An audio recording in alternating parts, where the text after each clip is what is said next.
marka dadka Soomaaliyeed waxaan u sheegnaa caawimo idiima soo socoto dawladihii dadka aan dhaqaalaadkooda ka shaqaysan waa diidan yahay hadda inay caawiyaan waxay leeyahay how many years are you aan caawinayno ya wixiina horta la soo baxa qof waliba meel wax ka cunaha u dhawaado ya inta wax keenaysa maana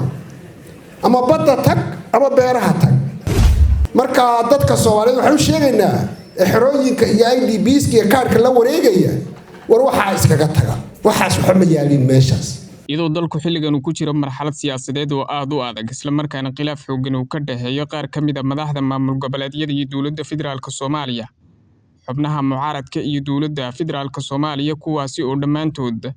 khilaafkoodu uu ku saleysan yahay arrimaha doorashooyinka iyo dastuurka wax ka beddelka lagu sameeyay ayaa xubnaha beesha caalamka dawladdu waxay sheegtay in gabi ahaanba la joojiyay deeqihii ay dawladda federaalka Soomaaliya ku kaabi jirtay wasiirka wasaaradda beeraha iyo waraabka xukuumadda federaalka Soomaaliya Maxamed Cabdi Xayir Maareeye ayaa shaaca ka qaaday in bulshada Soomaaliyeed xilligan aysan u soo socon wax caawimaad la dhaho isla markaana golaha wasiirada lagu wargeliyay in qof walba waxa uu cuno ama meel uu wax ka cuno uu aad uga ag dhawaado kuwaasi oo wasiirku sheegay in bulshada Soomaaliyeed looga baahan yahay inay dib ugu laabtaan beerahooda sidoo kalena ay la soo baxaan kalluunka kheyraadka alle ku manaystay badeena wasiirka ayaa ugu baaqay dadka kaamunka ku jira ee kaararka wata in aysan ku kadsoomin in caawimo u soo socoto isagoo shaaca ka qaaday in wax caawimaad ah aysan soo gaari doonin xubnaha beesha caalamkana ay joojiyeen arrintaasi dawladihii dadka aan dhaqaalaadkooda ka shaqaysan waa diidan yahay hadda inay caawiyaan waxay leeyahay how many years are you aan caawinayno ya wixiina horta la soo baxa maalin oo golaha wasiirada waxa looga hadlay qof waliba meel wax ka cunaha u dhawaado ya inta wax keenaysa maana ama badda tag ama beeraha tag ya marka dadka Soomaaliyeed waxaan u sheegaynaa xerooyinka iyo IDPs-ka kaarka la wareegaya war waxa iskaga taga waxaas waxa ma yaalin meeshaas ya dalkiinu kheyraad buu leeyahay kheyraadka aada badda aada kalluunkaas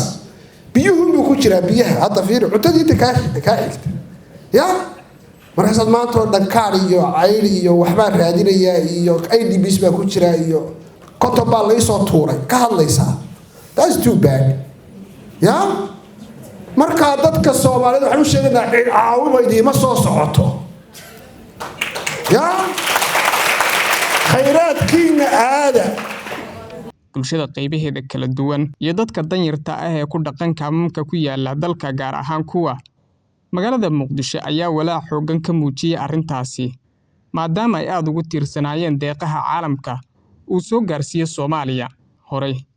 ra'iisul wasaare Xamse Cabdi Barre ayaa uga dhawaajiyay in xubnaha beesha caalamka xilligan ay aad uga gaabiyeen in ay kabsiyaan dawladda federaalka Soomaaliya sidoo kale madaxweynaha Soomaaliya Xasan Sheekh Maxamuud ayaa isaguna arrintaasi dhowr mar ka dhawaajiyay walow ugu dambeyntii dadka Soomaaliyeed lagu amray in ay meel ay wax ka cunaan ay aad uga ag dhawaadaan Soomaaliya oo lagu tiriyo wadamada kheyraadkoodu aad u sareeyo haddana bulshadeedu si fiican uga ma faa'iideysato kheyraadka kala duwan ee dalkeenu leeyahay iyadoo wasiirka wasaaradda beeraha iyo waraabka xukuumadda federaalka Soomaaliya uu ugu baaqay bulshada Soomaaliyeed in ay wax tabcadaan waxna la soo baxaan xubnaha beesha caalamkana ay sheegeen in Soomaalida looga baahan yahay in ay wax la soo baxaan Soomaaliya beesha caalamku waxay caawinaysay in ka badan 30 sano ku dhawaad iyadoo deeqo kala duwan soo gaarsiisa balse xilliyadan oo kale marka la gaaro xaaladda siyaasadeedna ay kacdo xubnaha beesha caalamka waxay aad u yareeyaan dhaqaalaha ay dawladda siiyaan kuwaasi oo ay ku saleeyaan khilaafka siyaasadeed ee ka dhex taagan Soomaalida